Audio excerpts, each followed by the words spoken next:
अस्सलाम वालेकुम। 4 स्टार सियासी डेरे दे खुश आमदीद।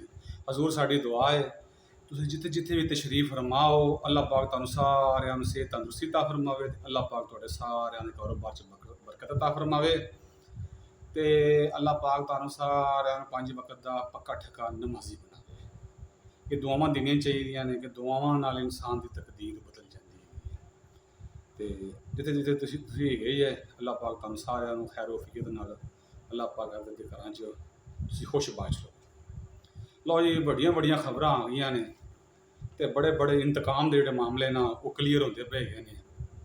ते तुहाडे अग्गे गुजारिश है, अगर तुसीं चैनल नूं सबसक्राइब नहीं कीता है तो चैनल नूं सबसक्राइब कर दिओ ते बैल आइकन दे बटन नूं लाजमन दबा दिया करो। पहली खबर दे आने आ, जज हमायूं दिलावर जिन्हें तोशाखाना केस दे विच इमरान खान नूं सज़ा सुनाई सी, उनके नाल जुल्म की इंतहा हो गई है। इन्हें तो गलबात करा दे। दूसरा, पिशावर मैट्रो के 168 अरब रुपया की जी करप्शन हैगी ना वो फड़ी गई हैगी है तो इनके मतलब गुफ्तगू करा दे। दूसरा, ISI चीफ साहब नवे आ गए ने तो इनके मतलब गुफ्तगू करा दे। तो पहली आप खबर दे आने जज हमायूं दिलावर साहब के मामले के आने गए हैं। इमरान खान साहब नूं तोशाखाना केस के ਜਿਹੜੇ ਜੱਜ ਸਾਹਿਬ ਨੂੰ ਸਜ਼ਾ ਸੁਣਾਈ ਸੀ ਉਹਨਾਂ ਦਾ ਨਾਮ ਸੀ ਹਮਾਯੂੰ ਦਿਲਾਵਰ। ਉਹਨਾਂ ਨਾਲ KPK ਗੌਰਮੈਂਟ ਨੇ, ਖੈਬਰ ਪਖਤੂਨਖਵਾ ਦੀ ਗੌਰਮੈਂਟ, ਅਲੀ ਅਮੀਨ ਗੰਡਾਪੁਰ ਹਰਾ ਨੇ ਉਹਨਾਂ ਨਾਲ ਜ਼ੁਲਮ ਦੀ ਇੰਤਹਾ ਕਰ ਦਿੱਤੀ ਤੇ ਉਹਨਾਂ ਦੇ ਖਾਨ ਪਹਿਲੇ ਤਾਂ ਉਹਨਾਂ ਨਾਲ ਜ਼ੁਲਮ ਦੀ ਇੰਤਹਾ ਕੀਤੀ ਕਿ ਜੋ ਜੱਜ ਸਾਹਿਬ ਨੇ ਸਜ਼ਾ ਸੁਣਾਈ तो उन्होंने खानदान की तस्वीर तो और बड़े मामला पुट्ठी सीधी तस्वीर करते तो पहले वो सोशल मीडिया दीदियाँ गई। फिर उन्होंने डराते रहे, धमकाते रहे, तेरे बच्चे स्कूल नहीं जाते, तेरे बच्चे उन्हें इंज करते हैं इंज करते, जो ये 2 नंबर लोगों के काम होंगे कि भी इंज करते हैं, तेन इंज करते हैं, तेन इंज कर, जिवें इमरान खान धमकियां लाता गया, तेन इंज करते हैं, तेन इंज करते हैं, तुहाडे बच्चे स्कूल नहीं जावणगे, तुसीं अगर मैनूं वोट ना दिता है तुहाडे बच्चों को कोई बंदा रिश्ता नहीं देवेगा। वो ये गल्लां करदा हुंदा है ना भी तुहानूं लोग लगे जांदे नूं पत्थर मारन दे करदा सी ते वो काफ़ी गाली गलोच करदा सी ते उन्होंने भी PTI वर्करां ने भी काफ़ी ज़्यादा गाली गलोच किया उहदे नाल उन्हां नाल। चलो खैर, उन्होंने जिहड़ा घर है जिहड़ा उन्हां दा बाई घर सी उहदे ते गौरमेंट खैबर पखतूनखवा गौरमेंट ने कब्जा कर लिया तो उन्होंने जिहड़ा है ना सरकारी विरसा करार दे दिता गया है। सरकारी सूबाई सरकारी विरसा करार दे उहदे ते कब्जा कर लिया गया तो उनके आपकी तहवील ले लिता गया। देखो तुम जलालत और रसवाई कितों तक पहुँच चुकी है इन्हों के लैवल, तुम अंदाजा करो कि इन्हों का लैवल जोड़ा है ना कि बद कर इन्हों का गिर गया PTI का। जज जोड़े है हमायूं दिलावर साहब उन्होंने आबाई घर पर कब्जा कर लिया गया। तुम अंदाजा करो जरा, इन्हों जज वो चाहिए सक निसार वगैरह जोड़ा इन्हों के आम लुड़ियाँ पावे, जोड़ा इन्हों बंदियां इन्हों के मुखालफा अंदर करे, जोड़ा सारा कुछ इन्हों के मामला करे, इन्हें सारे इन्हों वो अदलिया चाहिए कि जी इन्हों की गल सुने जिस तरह होर मामला इन्हों के है ने। अल्लाह इन्हों हदायत देवे, असीं इन्हों की दुआ करा दे, अल्लाह पाक इन्हों हदायत की रोशनी के नाल अल्लाह पाक इन्हों मनवर फरमावे। असीं सलाम पेश करने जज हमायूं दिलावर साहब नूं। चलो कोई गल नहीं, उन्होंने को सरकारी रैशगाह हैगी है, जो रिटायर होंगे इंशाअल्लाह अल्लाह पाक उन्होंने वास्ते बेहतरीन मकान का इंतजाम फरमा देंगे। लो जी, हुण आने पिशावर BRT मनसूबे के उत्ते इहदे उत्ते 168 अरब रुपया की करप्शन हुई है। पिशावर मैट्रो का हिसाब किताब नैब ने उन्होंने जिम्मेदारी दी गई कि इनका हिसाब किताब लाओ कि ना यह मुकम्मल हुई है, ना इनका कोई मामला होया है, ना इनका कोई सिस्टम चलिया गया है। चक्कर की गया है, मसला की होया है। खैर उन्होंने अपनी तहकीकात शुरू कर दी नैब ने ते उत्थे हुण इन्होंने जो मैट्रो इन्होंने बनाई, वो शहबाज शरीफ साहब ने जो मैट्रो लाहौर के बनाई 29-28 अरब रुपया उन्होंने मैट्रो बनाई तो इमरान खान साहब ने मैं बशाबत मैट्रो बनावांगा। इन्होंने 6 महीने मुकम्मल की, मैं 3 महीने मुकम्मल करने वाला कि 5 साल मुकम्मल नहीं सी होगी।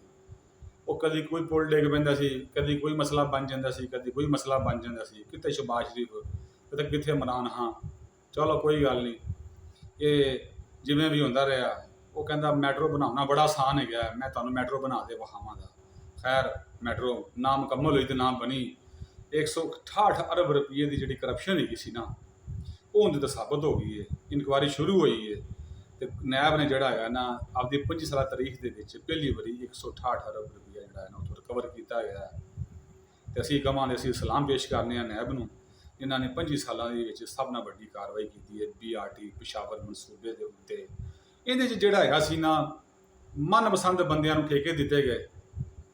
ਉਹ ਕੋਈ ਖੋਤੀ ਰੇਹੜੀ ਵਾਲਾ ਸੀ, ਉਹ ਕੋਈ ਜਿਹੜਾ ਹੈਗਾ ਸੀ ਗੰਢੇ ਵੇਚਣ ਵਾਲਾ ਸੀ, ਉਹ ਕੋਈ ਛਲੀਆਂ ਵੇਚਣ ਵਾਲਾ ਸੀ, ਕੋਈ ਸਾਈਕਲ ਰੇਹੜੀ ਵਾਲਾ ਹੈਗਾ ਸੀ, ਉਹਨੂੰ ਇਹਨਾਂ ਨੇ ਠੇਕਾ ਦੇ ਦਿੱਤਾ ਗਿਆ।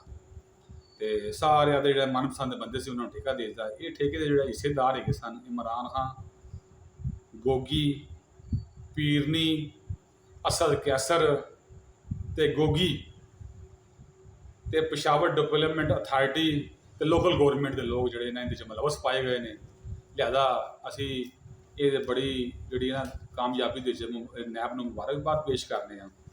ਯਾਰ ਸਮਝ ਇਹ ਨਹੀਂ ਆਈ ਹੈਗੀ ਉਹ ਕਿਹੜੇ ਬੰਦੇ ਸੀ ਜਿਨ੍ਹਾਂ ਨੇ ਇਹਨੂੰ ਸਾਦਕ ਦੇ ਅਮੀਨ ਕਰਾਰ ਦਿੱਤਾ ਹੈਗਾ। ਸਾਦਕ ਦੇ ਅਮੀਨ ਇਹਨੂੰ ਉਹਨਾਂ ਨੇ ਕਰਾਰ ਦਿੱਤਾ ਗਿਆ ਭਾਈ ਸਾਦਕ ਅਮੀਨ ਹੈਗਾ।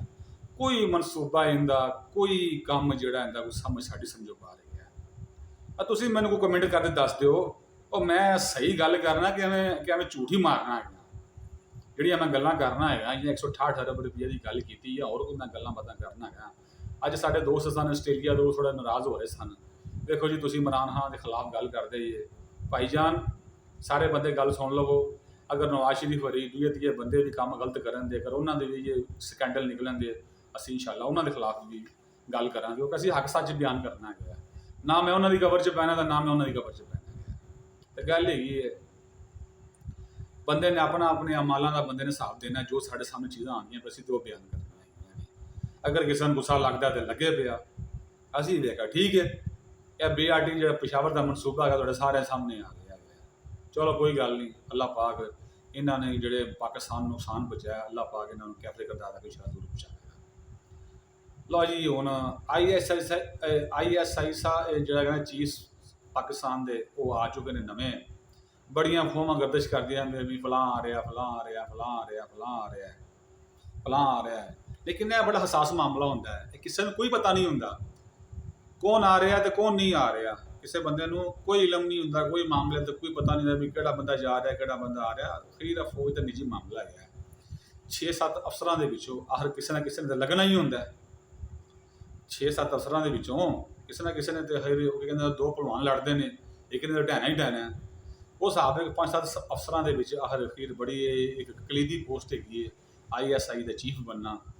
ਅਸੀਂ ਮੁਬਾਰਕਬਾਦ ਪੇਸ਼ ਕਰਨੇ ਆ ਤੇ ਅਸੀਂ ਉਹਨਾਂ ਵਾਸਤੇ ਦੁਆ ਕਰਨੇ ਆ ਕਿ ਪਾਕਿਸਤਾਨ ਦੀ ਸਾਲਮੀਅਤ ਦੇ ਉੱਤੇ ਜਿਹੜੇ ਵੀ ਮਾਮਲਾਤ ਹੈਗੇ ਨੇ ਇਨਸ਼ਾਅੱਲਾ ਸਾਡੀ ਇਹ ਜਿਹੜੀ ISI ਸਾਡੀ ਏਜੰਸੀ ਹੈਗੀ ਹੈ ਇਨਸ਼ਾਅੱਲਾ ਇਹਨੂੰ ਬੜੇ ਅੱਛੇ ਤਰੀਕੇ ਨਾਲ ਹੈਂਡਲ ਕਰੇਗੀ। ਅਸੀਂ ਮੁਬਾਰਕਬਾਦ ਪੇਸ਼ ਕਰਨੇ ਆ। ਉਹਨਾਂ ਦਾ ਜਿਹੜੇ ਨਵੇਂ ISI ਚੀਫ ਸਾਹਿਬ ਹੈਗੇ ਨੇ ਉਹਨਾਂ ਦਾ ਨਾਮ ਹੈਗਾ ਇਹ ਆਸਮ ਮਲਕ ਚੀਫ ਸਾਹਿਬ ਹੈਗੇ, ਉਹਨਾਂ ਦਾ ਨਾਮ ਆਸਮ ਮਲਕ। ਇੱਕ ਸੈਯਦ ਆਸਮ ਮਨੀਰ ਸਾਹਿਬ ਹੈਗੇ ਨੇ, ਇੱਕ ਆਸਮ ਮਲਕ ਸਾਹਿਬ ਹੈਗੇ ਨੇ। ਇਹ ਦੋ ਹੁਣ ਆਸਮ ਹੋ ਗਏ ਨੇ। ਇਨਸ਼ਾਅੱਲਾ ਸਾਡੇ ਮੁਲਕ ਨੂੰ ਦੋਵਾਂ ਪਾਸਿਓਂ ਫੜਦੇ ਇਨਸ਼ਾਅੱਲਾ ਇਹ ਦਲਦਲ ਦੇ ਵਿੱਚੋਂ ਕੱਢਣ ਦੇ। ਸਾਨੂੰ ਅੱਜ ਦੀ ਫੌਜ ਉੱਤੇ ਫਖਰ ਹੈਗਾ। ਸਾਡੀ ਫੌਜ ਹੈਗੀ ਇਨਸ਼ਾਅੱਲਾ ਸਾਡੇ ਨਾਲ ਬੜੀਆਂ ਹਮਦਰਦੀਆਂ ਨੇ ਇਹਨਾਂ ਦੀਆਂ। ਅਸੀਂ ਆਪਦੀ ਫੌਜ ਨੂੰ ਸਲਾਮ ਪੇਸ਼ ਕਰਨੇ ਆ। 30 ਸਤੰਬਰ ਨੂੰ ਇਨਸ਼ਾਅੱਲਾ ਇਹ ਆਪਦੀ ਅਹੁਦੇ ਦੀਆਂ ਹਲਫਬਰਦਾਰੀ ਲੈਣ ਦੇ ਤੇ ਜਿਹੜੇ ਨਦੀਮ ਅੰਜਮ ਸਾਹਿਬ ਨੇ ਸੀ ਉਹਨਾਂ ਨੂੰ ਖਰਾਜ ਤਕਸੀਮ ਪੇਸ਼ ਕਰਨੇ ਆ। ਉਹ ਵੀ ISI ਚੀਫ ਤੋਂ ਰਿਟਾਇਰ ਹੋ ਰਹੇ ਨੇ। ਅੱਲਾਹ ਪਾਕ ਸਾਰਿਆਂ ਨੂੰ ਜਿਹੜਾ ਹੈਗਾ ਨਾ ਇਹਨਾਂ ਦੀਆਂ ਕੁਰਬਾਨੀਆਂ ਮਨਜ਼ੂਰ। ਅਸਲਾਮੁਅਲੈਕੁਮ ਵਰਹਿਮਤੁல்லாਹ।